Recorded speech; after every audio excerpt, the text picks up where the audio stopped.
Okay, so some of the passengers who have been trapped on a cruise ship because of coronavirus are finally off. That's right. Two charter planes carrying more than 300 Americans who were evacuated from the Diamond Princess have landed at military bases in California and in Texas.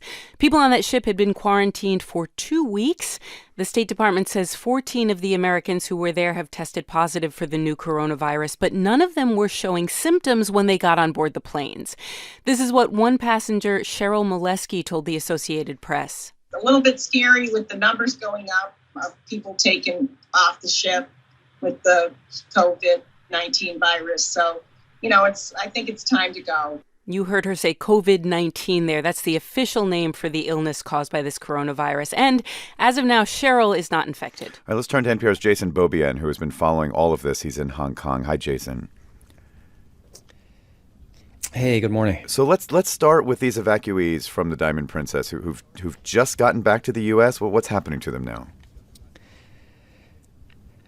So after doing this quarantine on the ship in Japan, they're going to spend another 2 weeks in quarantine at Travis Air Base in Northern California and at Lackland Air Base near San Antonio, Texas. They're going to be monitored. They'll be isolated from the other evacuees that had come out of China. They're going to be in a separate group. And anyone who gets sick will be taken from there and be treated at a civilian hospital. And you've got to expect that these 14 people who got on board and they were known to be infected, that they're going to be isolated from the others. Okay, this is not all the Americans, though, from the Diamond Princess, right, who have gotten off? There are others who are still left behind? This is the vast majority of them. We thought it was about 380, and about 328 got on these planes. There were other people who've already actually gone into hospitals in Japan, people who've become sick. Some other people, however, didn't want to get off the boats. They felt like they had done their time almost, with the Japanese authorities saying that on the 19th of February, so on Wednesday, they were going to be released. They're figuring they'll just try their chances there rather than come back and have to do a quarantine in the United States all over again. So, Jason, I mean, this ship obviously got so much attention during the course of this coronavirus as it's been spreading. Yeah. Is there something special about it? Like, why things got so bad on this ship? Yeah, this is the problem. We don't really know. This is a new virus that it hadn't been detected before December. We don't really have a good understanding of how it spreads. What the Diamond Princess does show us that this virus is capable of spreading in contexts outside of China. Really, this has been a Chinese health problem, and the bad food and the lockdown on this luxury liner are really minimal compared to. We had 100 deaths just yesterday out of Wuhan, China, and getting thousands of cases every day. But that said, the ship does show that this isn't just a China problem. There was another cruise ship, the MS Westerdam, that just disembarked 1,500 passengers in Cambodia.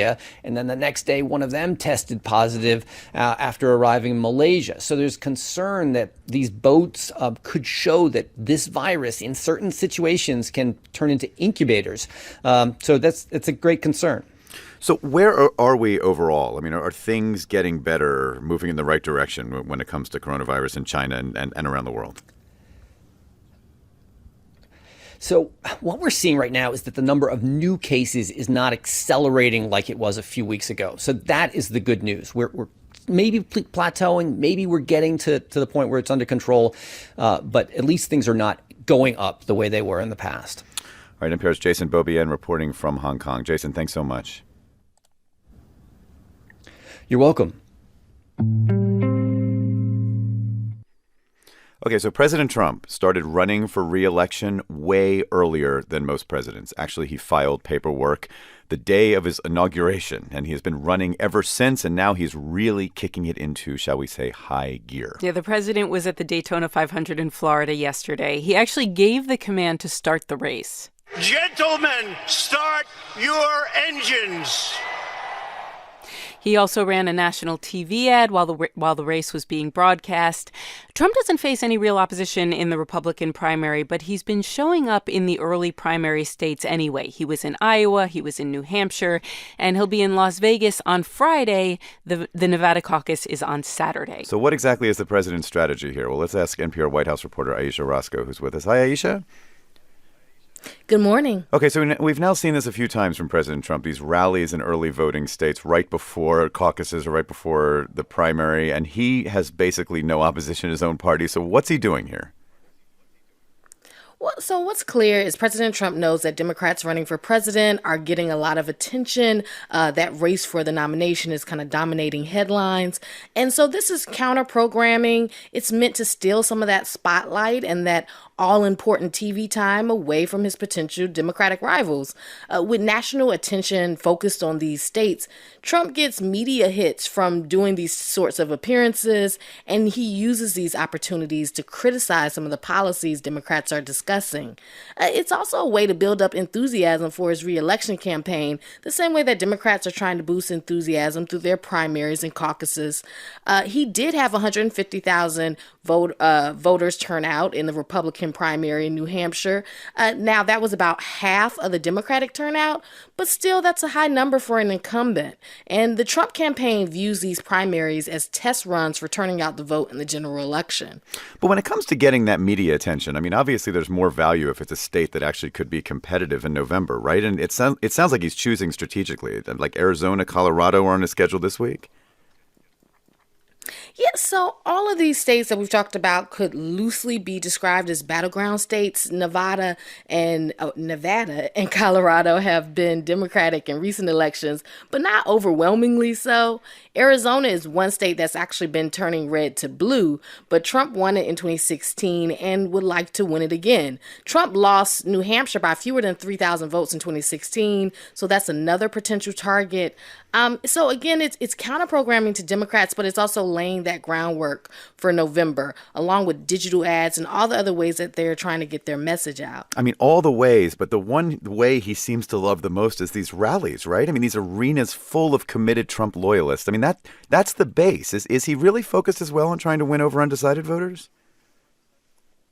So he is focused on the base, but he also knows that this is going to be a very close election. So he's going to have to expand at least a bit, or at least try to limit some losses in some demographics, like among African-American voters. That's why you hear him hammering away on his economic message and record low unemployment. All right. NPR's Aisha Orozco talking to us about President Trump's re-election strategy. Aisha, thanks. Thank you. We're going to turn to Iraq now. Anti-government protests there have been raging since October. Yeah, protesters say they want a new kind of government. They say they are done with corruption. They want Iranian influence in their country to end, and they're angry about U.S. military attacks. Hundreds of those protesters have been killed by security forces and militia gunmen. That's right. Recently, they have come under even more pressure, and it's almost crushed this protest movement. So let's turn to NPR international correspondent Jane Arraf, who is in Baghdad. Hi, Jane. Hi there. You've been telling us about these protests for some time now. I mean, 4 months. They're still going, but it sounds like they're beginning to wane. What's happening? Yeah, I mean, they have really hung in there through shootings, kidnappings, intimidation, and at least 600 of them have been killed. They managed to last that long partly because they're backed by an influential Shia cleric, Muqtada Sadr. And if that name sounds familiar, It's because he's the guy who raised a militia to fight U.S. forces in 2003. And then late last year, Sadr leaves for Iran. And a lot of these protests going on in Iraq are against Iranian control of Iraqi politics and security. So earlier this month, Sadr did a turnaround. He announced he was withdrawing his support, and then he went a step further, and he sent in his people to clean up the protests. Oh, really? So that must have had a huge impact. Well, I mean, if we look at these 4 months, though, I mean, have these protests had some sort of effect, some sort of impact? Well, they did. They had an effect because they've managed to topple a government in a sense. The prime minister was forced to resign, but the bigger impact of Sadr's actions has been on the protesters. You know, they've been attacked by not just government security forces, but these Iran-backed groups that the government doesn't dare name. And when Sadr withdrew, a new crackdown began. More kidnappings, more beatings, more stabbings, and you can see the effect in Tahrir Square. I asked one protester, Ali, what he thought was the future of the protests after this. It's lost, actually, because no one with us. We're alone, we don't have weapon, we don't need the weapon anyway, we have only the flag. And the other side, he's have everything. He's have the money, he's have the president, he's have the militia, he's have the weapon. So there is a core group staying. Some are afraid to leave because they're afraid they'll be kidnapped once they leave the square, but it is diminished. And part of the reason that protesters are under attack is because they're seen by militias and part of the government as being backed by the United States. So the protesters are still out there, but there's still deaths and dozens of people being wounded every day, including a new way of shooting at them by security forces and gunmen, which is using hunting rifles. Wow. What did they want in the first place? Can you remind us what these were all about? They wanted an end to corruption. They wanted a new kind of government not linked to parties. And they wanted it to be, for the most part, secular and inclusive. Here's one young woman, a university student, who came to a protest Friday. We're making a new path for ourselves so we could make a better future with or without the government. We want to make a better future for us, for all these people, for the poor, for the homeless. We can make Iraq great again. So at the same time, there was a much bigger protest of Sutter followers, women, who have a different vision of it. They were protesting against immorality. Wow. And in many ways, it's a competition for what Iraq should be. What a powerful voice, though, hearing from her. NPR's Jane Aref in Baghdad. Jane, thanks so much. Thank you.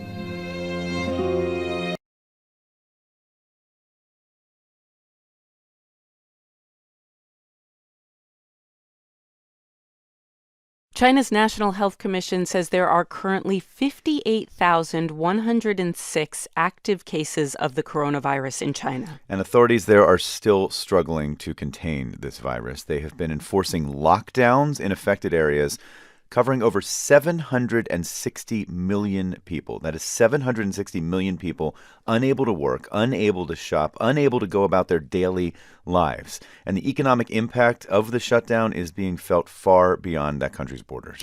NPR's correspondent Emily Feng is in Beijing. Good morning, Emily. Good morning. So 760 million, that's a staggering number. How has the Chinese government managed to limit the movements of so many people? Through a mixture of high and low-tech methods. We spent some time looking into these methods this week, and I've actually gone through a lot of them reporting on this outbreak over the last month.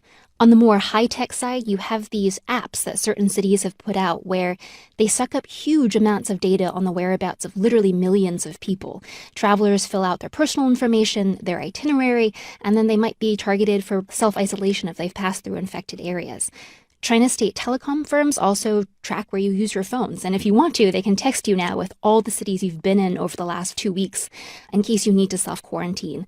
There's also really low-tech methods. So China has mobilized millions of these community officials and volunteers. It's this grassroots social control measure that has roots in Soviet history and China's imperial history. And what they do is they go door to door and they check your temperature every day. They knock on your door to make sure that you're self-isolating if you need to. And in the hardest hit areas, they'll even deliver your groceries. Wow. Okay. So based on all of that, I would imagine that there must be some concerns about privacy. But let's leave that aside a second, given how destructive this virus has been, and ask, is it working? Are these lockdowns working? In some places, they actually might be working too well. One province, Zhejiang, actually told its local officials not to overdo the lockdown measures because they were just getting in the way of living life and economic activity. But in terms of whether these measures are stopping the spread of the virus, the numbers today are optimistic. The new cases outside of the virus epicenter have been dropping for 2 weeks, which suggests the virus will soon be contained but not controlled. At the same time, the lockdowns have had this effect of making it difficult to access medical care, and these mass quarantines in the virus epicenter have likely caused new infections. Today, we saw the death of another major doctor at a leading hospital, Liu Zhiming. He passed away after getting the virus. Wow. And then in the meantime, there are economic concerns, right? Apple became the first big company to say, we're taking a hit because of this. We got that news last night. Mm-hmm. The impact is almost unimaginable. Economists are telling me that they're predicting 1 to 3% GDP reductions as a result of the virus outbreak, which is literally hundreds of billions of dollars. And the issue here is because many people are staying home. There are simply no workers to staff factories. I visited Apple's main suppliers in China a few days ago, and there they just don't have enough people to supply the production lines. People who went home for the holidays can no longer return because of quarantine measures. And as a result, Apple has had to downgrade its quarterly revenue projections today. NPR's Emily Feng in Beijing. Emily, thanks so much. Thanks, Noelle.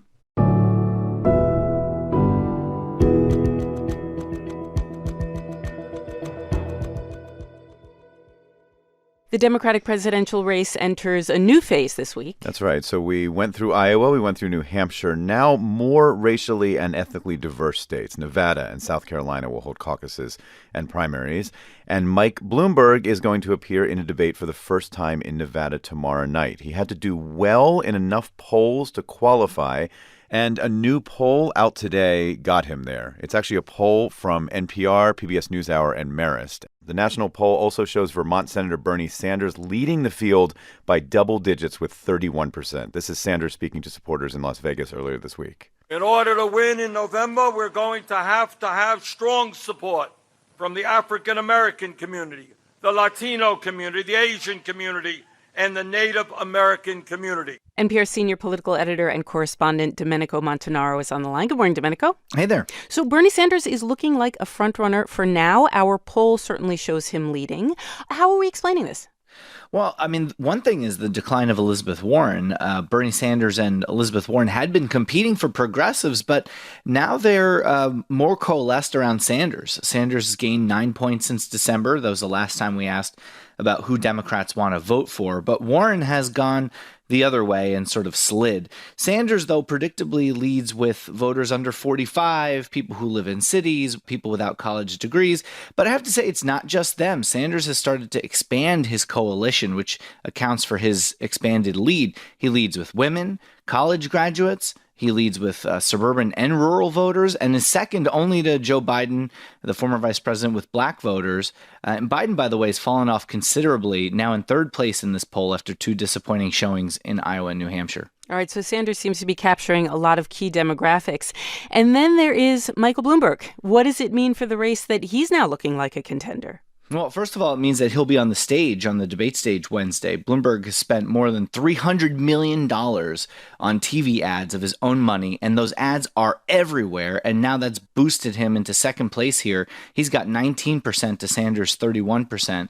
But you'll get to see the live version now. We'll see how he's able to hold up on the debate stage.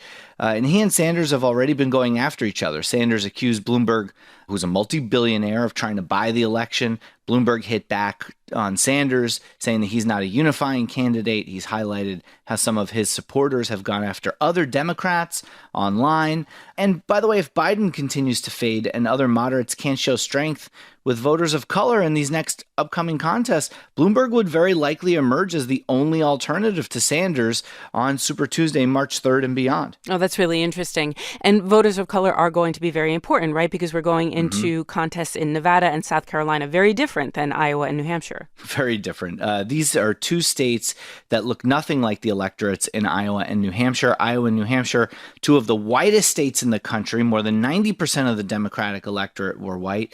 Nevada and South Carolina, far more diverse. Nevada was 41% non-white in 2016. About 1 in 5 Nevada Democratic voters was Latino in the Democratic primary. In 2016, it was also about 13% black, 4% Asian.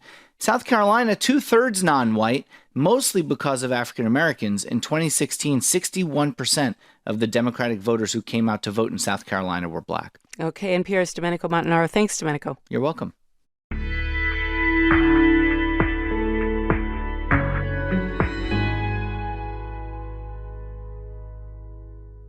All right, we're going to start with a warning that this next story deals with sexual violence. Jury deliberations start today in Harvey Weinstein's trial. Right. So he is charged in New York with 5 counts of rape and assault. The prosecution made its closing arguments last Friday.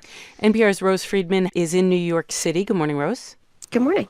So you've been watching this trial from the beginning. You've been in the New York City courthouse, and you've described 2 very different stories or narratives being told. What has the prosecution said? How has it made its case? The prosecution's case is that Weinstein raped one woman, Jessica Mann, in a DoubleTree hotel in New York in 2013, and forced oral sex on another woman, Miriam Haley, in his own apartment in 2006. They're also using a rape allegation by the actress Annabella Sciorra to bolster the most serious charges. And then they had 3 other women testify that Weinstein raped or assaulted them. That was in order to show the jury a pattern of his behavior. So the jury heard from 6 women, and they were these really harrowing, detailed stories. Prosecutors are definitely hoping that hearing from so many witnesses is going to make it hard for the jury to decide that these things did not happen. Joan Aluzzi, the assistant district attorney, who's the prosecutor in the case, used her closing statement Friday to frame the case as really being about power. She described especially the two women in the charges as having really little family support, not very much money. She called Weinstein a predator who thought he could get away with his alleged crimes because, and I'm quoting her, he saw his victims as ants he could step on with no consequence. Okay. In light of all of this powerful testimony, what has the defense been arguing? Yeah, the defense's argument is that the women are lying. They say that all of the encounters were consensual at the time and that these women are only later reframing them as forced or unwanted. So they've tried to prove that both by poking holes in the prosecution's case, pointing out inconsistencies in each woman's story, timelines or details that changed over the course of the investigation. They also have emails and other communication between Weinstein and the women to show that the relationships were friendly and, in their words, even loving before and after the alleged assaults took place. Weinstein's lawyer, Donna Rotuno, knows that this is playing out in public. She told the jury in her closing argument that it's unpopular people who need juries the most. She said to the jury, you don't have to like Mr. Weinstein. This is not a popularity contest. And so ultimately, Rose, what will the jury have to decide? Well, as David said, there are 5 charges in the case. The most serious could carry up to a life sentence. It's a case with really very little physical evidence, since most of the allegations are about things that happened, years ago in a room between two people. It's also a really unusual case in that prosecutors don't often bring charges in a situation where assaults allegedly happened in relationships that then continued afterwards. So the jury is just going to have to decide whether or not they believe these women who say that the encounters were not consensual. What do you know about the jury? The jury is 7 men, 5 women. They've been sitting and listening to this case for 3 weeks. It was sometimes really hard to sit through. There were painful moments, there were funny moments, there were boring moments, and they haven't been allowed to talk about it at all, even with each other. So today that'll change. Judge James Burke will give them instructions, and they'll go deliberate. And I would imagine, as is often the case in situations like this, we don't know how long jury deliberations will take, right? That's exactly right. They could come back today. They could come back in, days from now. NPR's Rose Friedman in New York City. Rose, thanks for following this for us.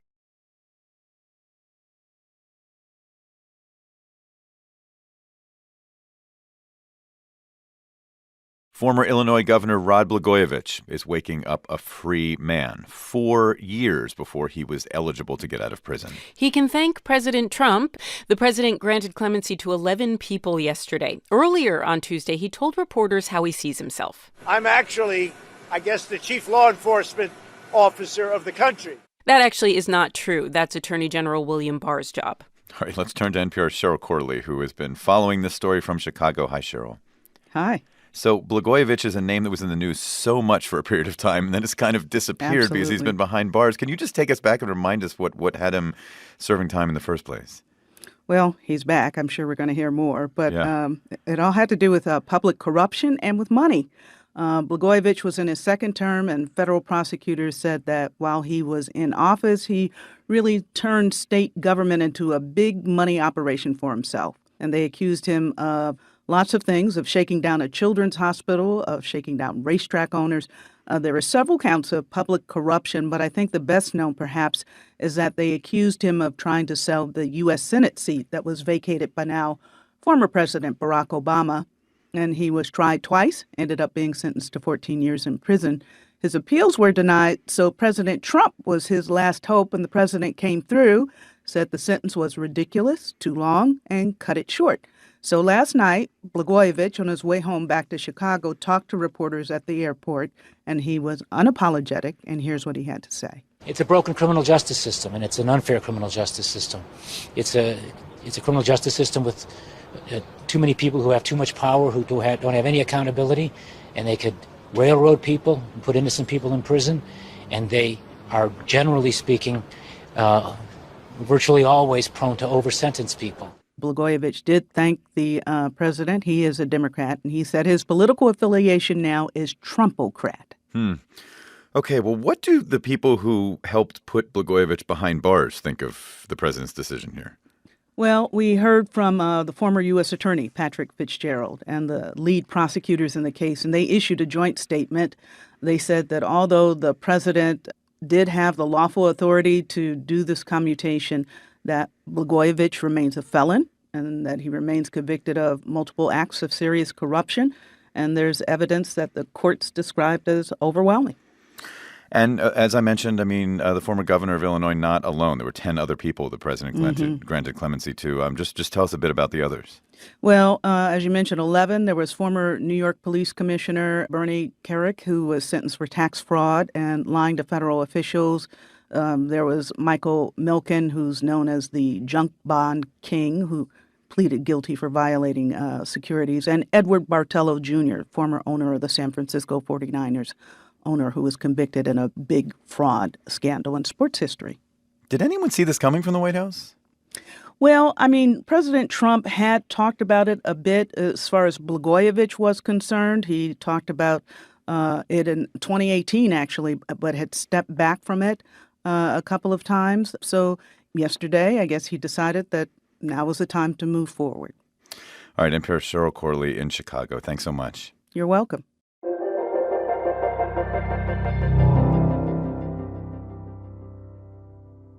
It is Nevada's turn. Their Democratic presidential caucuses are coming up this Saturday. And that makes it natural for Nevada to hold the next debate, which is tonight. A candidate who's getting a ton of attention isn't even on the ballot in Nevada. Michael Bloomberg qualified to be on stage tonight because he's polling well nationally. Now, obviously, in the debate, he's going to be trying to reach an audience far beyond Nevada. And NPR political correspondent Asma Khalid is going to be covering this debate in Las Vegas and joins us. Hi, Asma. Hi there. Okay, so 6 candidates on stage tonight. How are the other candidates reacting to the newcomer, Michael Bloomberg? Well, it certainly doesn't appear that they're giving him a particularly warm welcome. Just for a start, let's take a listen to what Bernie Sanders had to say last night. Today we say to Mayor Bloomberg, we are a democracy, not an oligarchy. You're not going to buy this election. Not a warm welcome indeed. Exactly. And both Bernie Sanders and Massachusetts Senator Elizabeth Warren have made billionaires and income inequality key parts of their message. So in some ways, Bloomberg is sort of a dream candidate for them to make that case.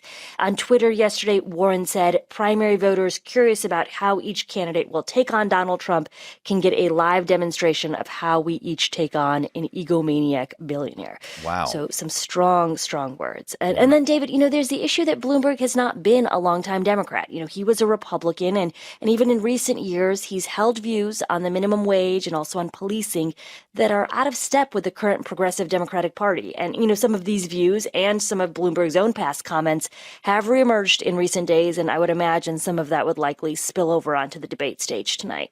Okay, so Bloomberg's entry, one part of the narrative here, but the other has to be Bernie Sanders. I mean, he, in recent polls, including ours, he seems to be really taking a front-runner's lead nationally. So what do you expect from him in that role tonight? Sanders' strategic case is that his vision can get voters excited, can he drive turnout. And that's sort of to push back on the notion that a self-avowed democratic socialist would be a liability at the top of the Democratic ticket. That is a threat that you've been hearing from some other candidates. So it will be interesting to see how he parries expected criticisms about his progressivism from some of the more moderate candidates like Pete Buttigieg, Amy Klobuchar, even Joe Biden. And then on the other side, how he might be on the attack himself against a candidate like Bloomberg and some of the big money that's been in this Democratic campaign so far. I mean, you mentioned Biden, you mentioned Klobuchar, Buttigieg, Elizabeth Warren, some of these other candidates. I mean, what is at stake for them tonight, and what do we expect? I would say there's quite a bit, it feels like, at stake because Nevada's its electorate is so fundamentally different than what we saw in Iowa and New Hampshire, the first 2 voting states. Nevada is a majority-minority state, meaning more than 50% of the state is not white. So you've got candidates like Pete Buttigieg and Amy Klobuchar who have not yet proven that their message appeals to a more diverse electorate. Elizabeth Warren and Joe Biden both need to have kind of more standout performances than they've had in order to essentially show that they have the longevity to take their campaigns onwards into Super Tuesday. So a lot to watch for. Okay. NPR political correspondent Asma Khalid, look forward to hearing your reporting from Las Vegas. Thanks, Asma. My pleasure.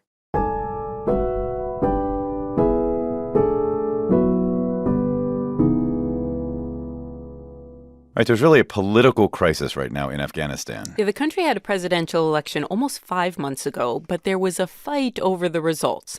So now the Afghan Election Commission says there is a winner, and it is the incumbent Ashraf Ghani. The man running against him, though, says he does not accept that result. And all of this is happening while the U.S. and the Taliban are trying to work out a peace deal. Okay, NPR's Dia Hadid is in Kabul and joins us. Hi, Dia.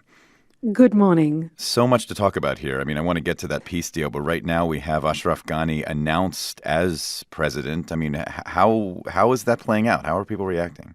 So President Ghani is meeting today with members of security forces and local officials to discuss a way forward.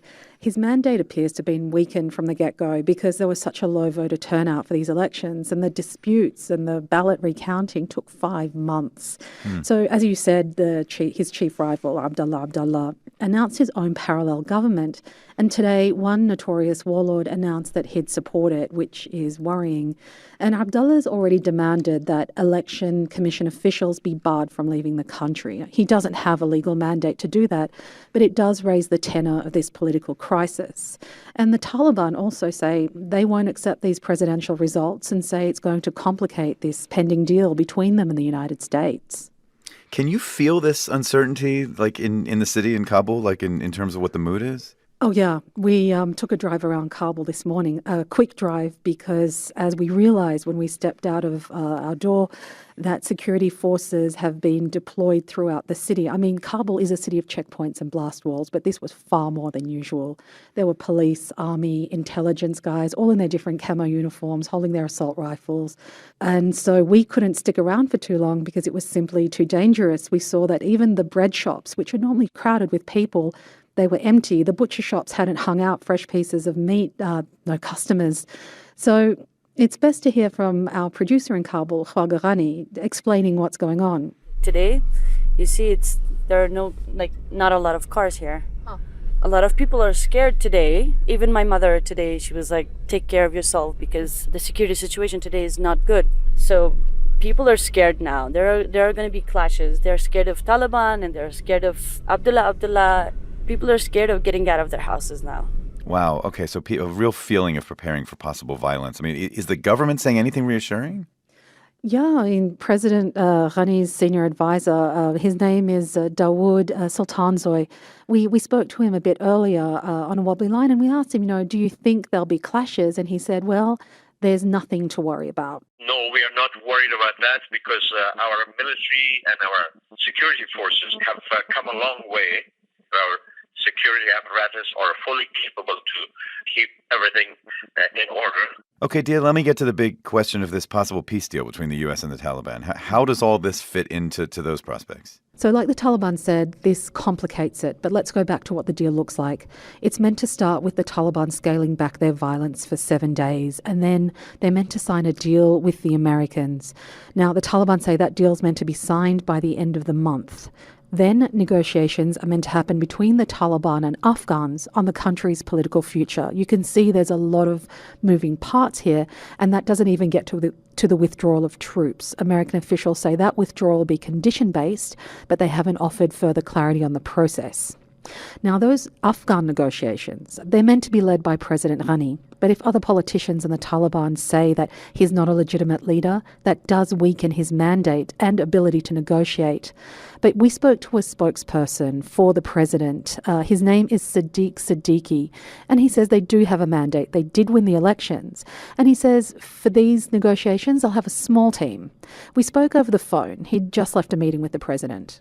So the number will be small, but with big goals. It will encompass all walks of our lives, including women. So it will be an inclusive and effective team that they will negotiate with the Taliban. He says once they come to an agreement with the Taliban, they'll put that to a broader loya jirga. That's a traditional Afghan council that's made up of representatives from all around the country and from special interest groups. He says they'll have to agree to it. So there's still plenty of tricky times ahead. Wow.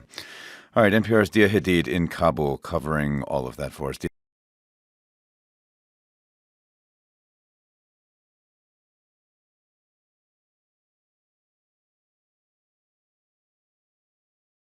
Mike Bloomberg stepped onto the debate stage last night for the very first time, and his Democratic rivals wasted no time trying to take him down. No time at all. This is Massachusetts Senator Elizabeth Warren. A billionaire who calls women fat broads and horse-faced lesbians.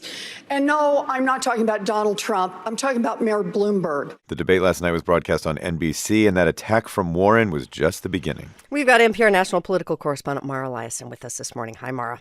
Hi there. Based on that clip from Warren, candidates had some fairly damning ammunition to throw at Bloomberg last night, huh? They certainly did. For people who were expecting this debate to be a kind of big fight between the only two candidates with the resources to run the kind of national race we're about to enter, that's Mike Bloomberg and Bernie Sanders, that was not the biggest fight. Mostly it was everybody else against Mike Bloomberg. He took more attacks from the other candidates, led, as you heard, by Elizabeth Warren. And this was the first chance that Democrats had to see Mike Bloomberg as a candidate, not as a television commercial. And surprisingly, he was defensive. He was underwhelming. His campaign seems to have recognized that. They actually issued a statement last night saying, quote, he was just warming up. We fully expect Mike to continue to build on tonight's performance when he appears at the next debate. But he didn't seem to command the stage or vault over the charges to present his own biography and vision. And there were some tough exchanges between Sanders and Bloomberg. Here is one of them. When we have so many people who go to work every day and they feel not good about their jobs, they feel like cogs in a machine. I want workers to be able to sit on corporate boards as well so they can have some say over what happens to their lives. Mayor Bloomberg, you own a large company. Would you support what Senator Sanders is proposing? Absolutely not. I can't think of ways that would make it easier for Donald Trump to get reelected than listening to this conversation. So if that was a general election, that would be a pretty strong argument. But this is a Democratic primary. And when it came to closing arguments, which are the chance for candidates to give a 30-second version of their vision. Mike Bloomberg's was pretty technocratic. He said the country needs a good manager who can build a team with experience and credibility. He didn't give his biography or a big vision or an agenda. What about Bernie Sanders? I mean, he's enjoying kind of a cushy lead right now. Does he benefit when all the other candidates kind of pile onto Mike Bloomberg?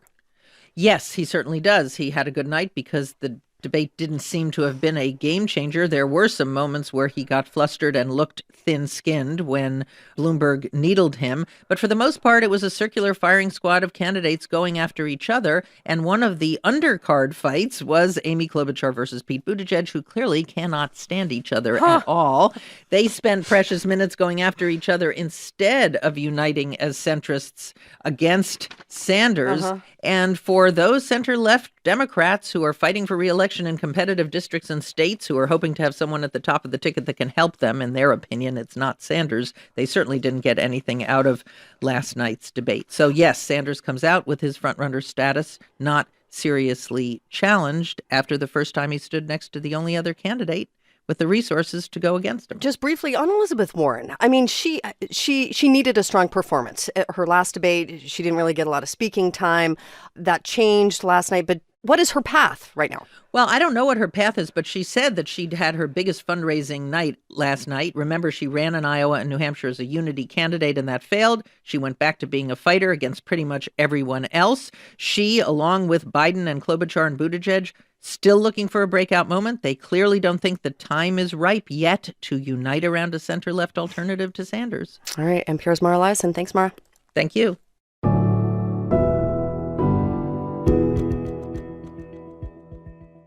President Trump's longtime friend Roger Stone will be sentenced today. And let's just remember the build-up to this day and all of the controversy. President Trump weighed in, saying that Roger Stone should get a more lenient sentence. Then the Justice Department revised its sentencing guidance in this case, and the entire prosecution team quit in protest. There were more tweets from the president. There were questions about Attorney General William Barr's independence.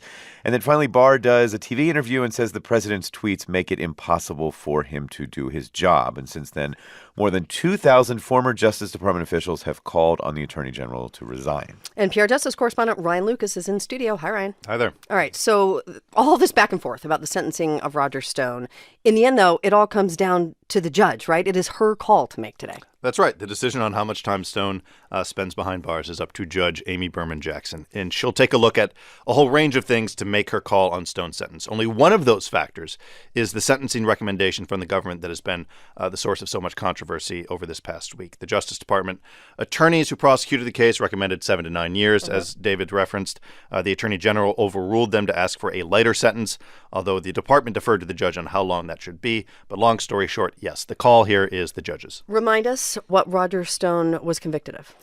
So the case against Stone is actually part of the Russia investigation. It was brought by special counsel Robert Mueller.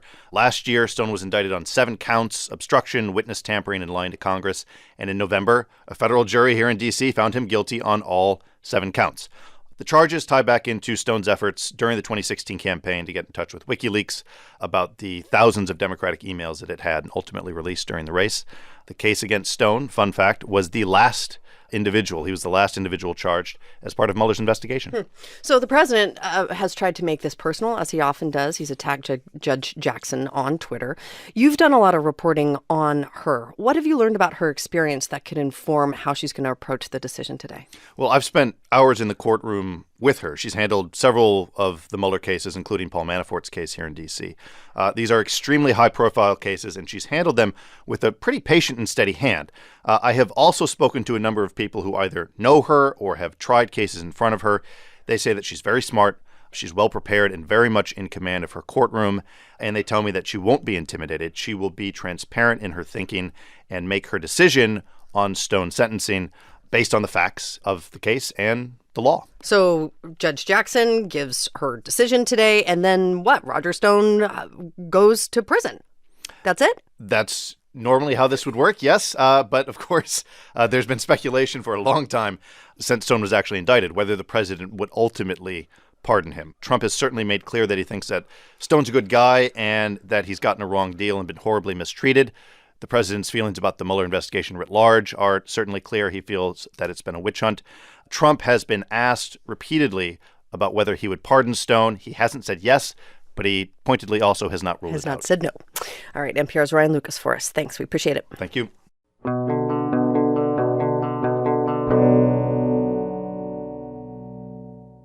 All right, we're going to turn to Germany now because there's been a mass shooting in the town of Hanau. 11 people are dead, including the suspected shooter. German media reports that an online video and a written confession linked to the suspect indicate that he may have had a far-right motive. That's right. According to these media reports, there's this confession, and the suspect writes that certain races need to be eliminated. Germany's prosecutor's office has reportedly taken charge of this investigation, and they will be holding a news conference later today. German police said they found the suspected shooter dead at his home address, and they also found a second person dead there. All right, from Berlin, we've got NPR's Rob Schmitz on the line. Good morning, Rob. Good morning, Rachel. All right, so this just happened last night. Obviously, details are still sketchy, but what can you tell us right now? Well, we know that last night at around 10 o'clock, a gunman opened fire at a hookah bar and then at another one in the city of Hanau outside Frankfurt. He killed at least 9 people and injured several others. Clientele at both bars are predominantly Turkish and Kurdish Germans. And after the shootings, the suspect then returned to his apartment, and that's where police found his body and the body of his 72-year-old mother. Police believe the suspect is a 43-year-old German citizen who's a resident of Hanau. Authorities in the German state of Hesse say they're investigating the crime as a probable right-wing extremist terror attack. The Interior Minister of the state of Hesse, Peter Beuth, held a short press conference this morning about the shooting, and here's what he said. Für heute Trauerbeflaggung an öffentlichen Gebäuden angeordnet. He's saying here that flags throughout the country will fly at half-mast today, and that his deepest sympathies are with the families of the victims, and he wishes the injured survivors quick and full recoveries. So what can you tell us, Rob, about these reports from German media that there was this letter that the suspected shooter left behind and some kind of video? Yeah, authorities haven't confirmed this yet, but several German media outlets are reporting that police found a written confession at the suspect's home in which he wrote that certain races need to be eliminated. They're also reporting that he left a video indicating he was a racist and had right-wing extremist views. I mean, obviously, Germany has been trying to manage far right-wing expression for generations. But it's gotten worse over the last few years, hasn't it? Yeah, right-wing extremism here in Germany has been on the rise since 2015 when Chancellor Angela Merkel made the difficult decision to allow hundreds of thousands of migrants from war-torn countries in the Middle East and North Africa to find refuge here. After that, there were a string of terrorist attacks by Islamic extremists, and then that was followed by terror attacks by right-wing extremists. According to government data, the number of right-wing extremists here in Germany has risen by a third last year alone. German intelligence now suspects there are more than 32,000 of them, and half are considered potentially violent with a high affinity for firearms. And this attack comes after another shooting in Berlin 4 days ago, and it comes 4 months after a right-wing extremist shot and killed 2 while trying to attack a synagogue in the city of Halle. Just briefly, is the German government, are authorities trying to approach this problem in a different way? Well, gun laws in Germany are among the most stringent in the world, and the government right now is planning an overhaul of its domestic intelligence and law enforcement agencies in an effort to crack down on right-wing extremism. So we'll see more about this in the coming months. All right, Rob Schmitz, international correspondent in Berlin. Rob, we appreciate your reporting.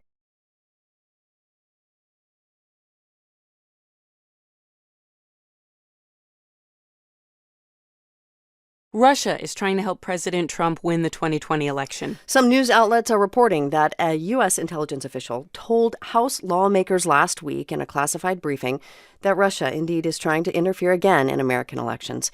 After learning about the briefing, President Trump replaced his director of national intelligence. Ellen Nakashima covers national security for The Washington Post. She's been reporting on this story. Good morning, Ellen. Good morning. So you report that intelligence officials held this classified briefing with members of the House Intelligence Committee last week. What happened there? What did they say? This was a briefing for House Democratic and Republican members of the Intelligence Committee on election threats and what the government was doing to counter them generally. And at the meeting, at the briefing, the election threats executive, Shelby Pearson, she's the intelligence community's representative and a coordinator for election threats in the government, she relayed to lawmakers that there is intelligence that Russia had developed a preference for President Trump, essentially wanted to see him reelected. And that disclosure prompted a lot of pushback and discussion, especially from Republicans on the committee who were very skeptical that Russia had a preference for Trump. Go ahead, please. Go ahead. They're skeptical despite the fact that Shelby Pearson has a long history in intelligence, a very good reputation. I interviewed her last month, and here's what she said then. The Russians, for example, are already engaging in influence operations relative to candidates going into 2020. Okay, so she said Russia is interfering in the election. They are openly trying to.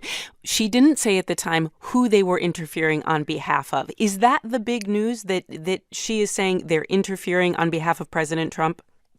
Yeah, that seemed to be the big new disclosure in the briefing last week. I absolutely want to acknowledge that Shelby Pearson is highly respected. She's the former national intelligence manager for Russia. She's a career intelligence professional. And she's been in this job since July of last year, put in by former Director of National Intelligence Dan Coates, in this new position to really try to get a handle on foreign election threats to U.S. democracy and to elections. So how did President Trump react when he found out about this briefing? Well, so what happened is one of Trump's allies on the committee, ranking member Devin Nunes, informed Trump of the briefing and told him of the conclusion. This angered President Trump. In a meeting, a follow-up briefing on Friday, this was a briefing exclusively for the president on election threats, he got very angry at Joseph Maguire, the acting director of national intelligence, and wanted to know why he had to hear about the briefing from a congressman and why he hadn't been briefed before the Hill. In fact, he told Maguire that he should not have even let the briefing happen. And then, of course, a couple days later, he replaced Joseph Maguire. Ellen Nakashima of The Washington Post, thank you so much for sharing your reporting. Thank you for having me.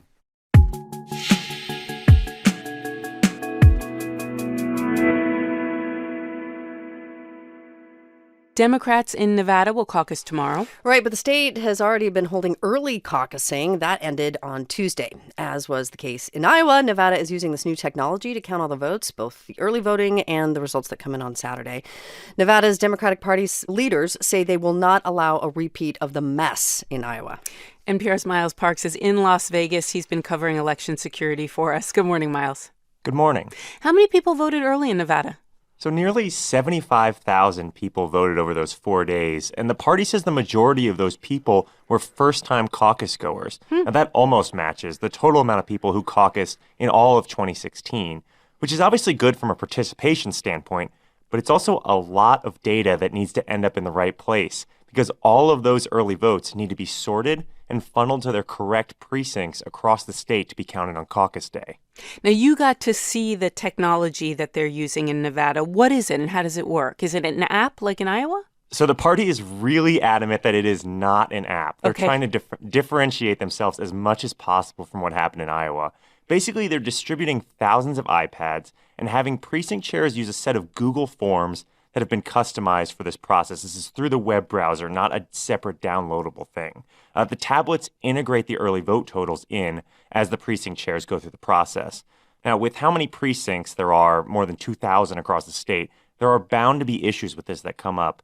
Even though the party says it's held dozens of trainings live and over the web, this is still a process that was finalized just less than a week ago. I talked to Paul Gronke, who's a political science professor at Reed College, and he told me just how uncommon it is for new technology to be integrated into the elections process this late in the game. Most election officials will tell you that you don't want to put in place new technology even during a competitive election year. Here we have a highly competitive presidential election and technology coming into place just a week or two before the caucuses. It's another reminder that these caucuses are run by the political parties and not election officials who do this for a living. Yeah, that's interesting. I remember after Iowa, you reported that it was not just that the app was badly designed, it also had security vulnerabilities. Now, again, this is not an app, but are there any security concerns with this technology? So the security experts I've talked to seem to think that this is a better system. We know it's using Google, which is good. It's not the same thing as an unknown company like we had in Iowa, just, even days before the caucuses, and we were just kind of hoping this company had put the resources in to secure its software. I talked to Betsy Cooper about this, and she's the executive director of the Aspen Tech Policy Hub. I vastly prefer this solution to others that Nevada could have chosen. But I do worry that the amount of testing that has gone in is minimal, and the amount of time for security professionals to study how this might be made vulnerable has been very limited. Now, it is worth noting that the party says everything that precinct leaders are expected to do with these iPads, including integrating early vote totals, can be done on paper in case of an emergency. Or even if a precinct leader just prefers to do it that way, they can use paper instead of using this tech. Okay, so there is a backup. NPR's Miles Parks in Nevada. Thanks so much, Miles. Thank you.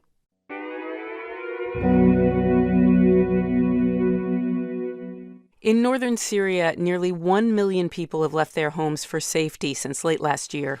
They are from the province of Idlib, and they are trying to escape a Syrian military offensive, an offensive that's backed by Russian airstrikes. The Syrian regime is fighting to claim this last rebel stronghold in the 9-year war that has just ravaged that country. Fighting there has been growing more intense just since December. And in that time, massive tent cities that have been housing these displaced people near the Turkish-Syrian border have just swelled. NPR's Deborah Amos is on the line from Beirut. Hi, Deb. Good morning. You've been talking to people that are living through what sounds like a horrific situation. What are they telling you about what life is like? The Syrian advance has been so rapid that what everybody talks about are the traffic jams.